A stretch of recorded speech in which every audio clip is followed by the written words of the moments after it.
Hi friends, நமக்கு எவ்வளோ பெரிய சொத்து பணம் இருந்தாலும் நம்முடைய உடல் ஆரோக்கியம் தான் நமக்கு பெரிய சொத்து அப்படின்னு சொல்லலாம்.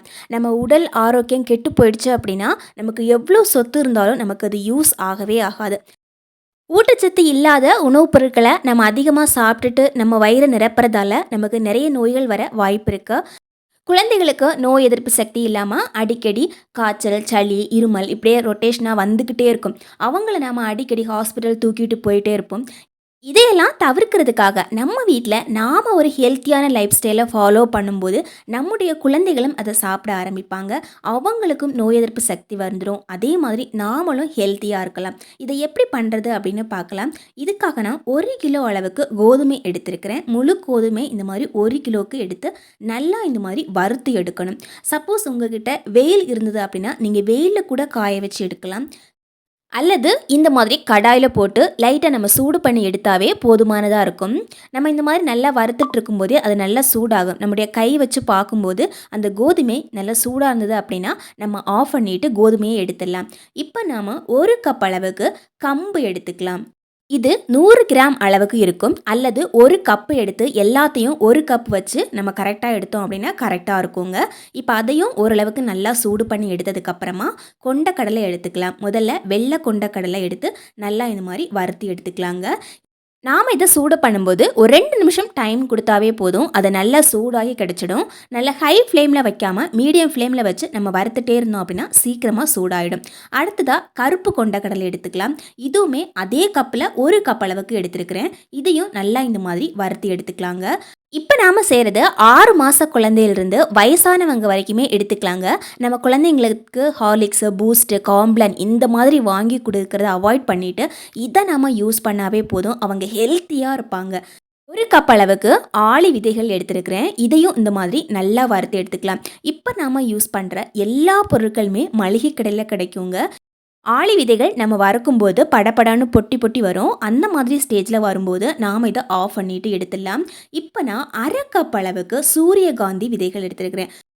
தைராய்டு பிரச்சனை இருக்கிறவங்க கூட தாராளமாக இதை எடுத்துக்கலாம். தினமுமே நாம் இந்த சூரியகாந்தி விதைகளையும் இந்த பூசணி விதைகளையும் சாப்பிட்றது ரொம்ப ரொம்ப நல்லதுங்க. இப்போ இதில் நான் 1/2 கப் அளவுக்கு தான் எடுத்துருக்கிறேன். இதையும் நல்லா வறுத்து எடுத்துட்டு 1/2 கப் அளவுக்கு பூசணி விதைகளையும் சேர்த்து நல்லா இந்த மாதிரி வறுத்து எடுத்துக்கலாம். இதில் அதிக அளவுக்கு சிங்க் இருக்கிறதால நம்முடைய முடி வளர்ச்சிக்கு, நம்முடைய உடம்பு நல்ல வலிமையாக இருக்கிறதுக்கு, நல்ல ஸ்கின் நல்லா க்ளோ ஆகிறதுக்கு இப்படி எல்லாத்துக்குமே யூஸ்ஃபுல்லாக இருக்கும். இப்போ இதையும் நல்லா வறுத்து எடுத்தாச்சு. நாம் இதை வறுக்காமல் வெயிலில் காய வச்சோம் அப்படின்னா ஒரு நாள் ஃபுல்லாக காய வச்சு எடுத்து வச்சாவே போதும். இப்போ நாம் 1 கப் அளவுக்கு சோளம் எடுத்துருக்கிறேன். சோளத்தில் அதிகமாக கரோட்டின் இருக்குது. அதனால தான் இது மஞ்சள் கலரில் இருக்குது. இது புற்றுநோயை வரைக்கும் தடுக்கிறதுக்கு யூஸ்ஃபுல்லாக இருக்கும் அப்படின்னு சொல்கிறாங்க. இதையும் இந்த மாதிரி நல்லா ஹீட் பண்ணி எடுத்துக்கலாங்க. இப்போ நம்ம எடுத்துக்க வேண்டியது பச்சை பயிறு. பச்சை பயிரில் நிறைய விஷயங்கள் இருக்குது, ஹெல்த்தியான விஷயங்கள். நம்ம வெறுமனே பச்சை பயிறு ஊற வச்சு தோசை சுட்டு சாப்பிட்டா கூட ரொம்ப ரொம்ப நல்லது. ஆனால் தினமுமே நம்ம ஒவ்வொன்றா எடுத்து வச்சு வச்சு நம்ம சாப்பிட்டுட்டு இருக்க மாட்டோம். அதுக்கு இது ரொம்ப ரொம்ப சூப்பரான ஒரு ஈஸியான வழி அப்படின்னு சொல்லலாம். இப்போ இதையும் நல்லா வறுத்து எடுத்துட்டு 1 கப் அளவுக்கு ராகி, அதாவது கேழ்வரகு எடுத்துருக்கிறேன். இப்போ நம்ம இதையும் நல்லா இந்த மாதிரி சூடு பண்ணி எடுத்துக்கலாம். நம்ம கை வச்சு பார்க்கும்போது நல்லா சூடாக இருந்துச்சு அப்படின்னா நம்ம ஆஃப் பண்ணிடலாம். இப்போ நான் எல்லாத்தையும் ஒரு பாத்திரத்தில் இந்த மாதிரி எடுத்து வச்சுட்டேன். நம்ம மாவு அரைக்கிறதுக்கு முன்னாடி எல்லாத்தையும் ஓரளவு கொஞ்சம் ஆற வச்சுட்டு அரைக்கணும். நம்ம இதை மில்லில் கொடுத்து தான் அரைக்கணும். நம்ம மிக்ஸி ஜாரில் எல்லாம் போட்டு அரைச்சோம் அப்படின்னா நமக்கு நல்ல நைஸாக வராது. நாம் இதை எல்லாத்துக்குமே யூஸ் பண்ணுற மாதிரி இருக்கணும். அதுக்காக மில்லில் போட்டு அரைச்சாதான் இந்த மாதிரி நைஸாக நமக்கு மாவு மாதிரி கிடைக்கும். நாம் இதை வறுத்து பொடி பண்ணுறதால நமக்கு அதிக நாள் கெட்டு போகாமல் இருக்கும். 3 மாதத்துக்கு மேலே வரைக்கும் கெட்டு போகாமல் இருக்கும். அதுக்கப்புறமா நம்ம ஃப்ரெஷ்ஷாக அரைச்சி யூஸ் பண்ணுறது ரொம்ப நல்லது. இதில் நாம் சப்பாத்தி செஞ்சுக்கலாம், தோசை போட்டுக்கலாம். அதே மாதிரி உருண்டை உருண்டையாக பிடிச்சி போட்டு உருண்டைகள் செஞ்சுக்கலாம். இதில் ஸ்நாக்ஸ் செஞ்சுக்கலாம். என்ன வேணால் செஞ்சு நம்ம யூஸ் பண்ணிக்கலாங்க. சின்ன குழந்தைங்களுக்கு இதை தண்ணியில் நல்லா கரைச்சிட்டு நல்ல கஞ்சி மாதிரி வச்சு கொடுத்தோம் அப்படின்னா அவங்களுக்கு நல்ல எடை போடும். அதே மாதிரி உடம்பு நல்ல ஹெல்த்தியாக இருக்கும். அடிக்கடி நோய்வாய்ப்பட மாட்டாங்க. நல்ல ஹெல்த்தியாக இருக்கிறதுக்கு ரொம்ப ரொம்ப யூஸ்ஃபுல்லாக இருக்கும். கொஞ்சம் பெரிய குழந்தைங்களுக்கு கூட நம்ம சாப்பிட்ற உணவையே அவங்களுக்கு கொடுக்கும்போது அவங்களும் ஈஸியாக சாப்பிடுவாங்க. நாம் இந்த மாதிரி சப்பாத்தி செய்யும்போது நார்மலாக தண்ணி ஊற்றி உப்பு போட்டு பிசைஞ்சிட்டு இந்த மாதிரி சப்பாத்தி மாதிரி செஞ்சு எடுத்தாவே போதும். நார்மல் செய்கிற சப்பாத்தியை விடையும் ரொம்ப ரொம்ப சாஃப்டாக இருக்குங்க. சாப்பிட்றதுக்கும் நல்ல டேஸ்டியாக இருக்கும். நம்ம கோதுமை மாவில் செய்கிற சப்பாத்தியை விடையுமே இந்த சப்பாத்தி நல்ல சாஃப்டாகவும் டேஸ்டியாகவும் இருக்கிறதான குழந்தைகள் ரொம்ப ரொம்ப விரும்பி சாப்பிடுவாங்க. இப்போது நான் சப்பாத்தி செஞ்சு எடுத்துட்டேன். பாருங்கள் எவ்வளோ சாஃப்டாக இருக்குன்னு. நம்ம இந்த மாதிரி கை வச்சு எடுக்கும்போதே இந்த மாதிரி வரும் நமக்கு.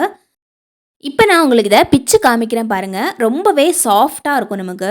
நார்மல் சப்பாத்தியை விடையுமே இன்னுமே சாஃப்டாக இருக்கும் அப்படின்னு சொல்லலாம். இன்றைக்கி நான் இந்த சைடிஷ் தான் வச்சுருக்கிறேன். இதுக்கு நார்மல் கருப்பு கொண்டக்கடலை தாளித்து எடுத்து வச்சாச்சு. இது கூடவே நம்ம சாப்பிடும்போது சூப்பரான ஒரு ஹெல்த்தியான ஒரு டின்னர் நம்ம ரெடி பண்ணி சாப்பிட்டுக்கலாம். இது பிரேக்ஃபாஸ்ட்டுக்கும் யூஸ் பண்ணிக்கலாம். இதை இந்த மாதிரி தண்ணியில் கரைச்சி கஞ்சி மாதிரியும் யூஸ் பண்ணிக்கலாம். ஒரு கப்பு மாவு எடுத்து நல்லா தண்ணியில் கரைச்சி நம்ம இந்த மாதிரி நல்லா காய்ச்சி எடுக்கணும். ஒரு கப்பு மாவுக்கு 2 கப் அளவுக்கு தண்ணி தேவைப்படும். தேவையான அளவுக்கு உப்பு சேர்த்துக்கலாம். நான் இன்றைக்கி கஞ்சி காய்ச்சும் போது கொஞ்சம் முருங்கை இலைகளையும் அதில் சேர்த்து மிக்ஸ் பண்ணி காய்ச்சி இந்த மாதிரி எடுத்து வச்சுருக்கிறேன். இந்த மாதிரியும் நம்ம குடிக்கலாம். ரொம்பவே ஹெல்த்தியாக இருக்கும்.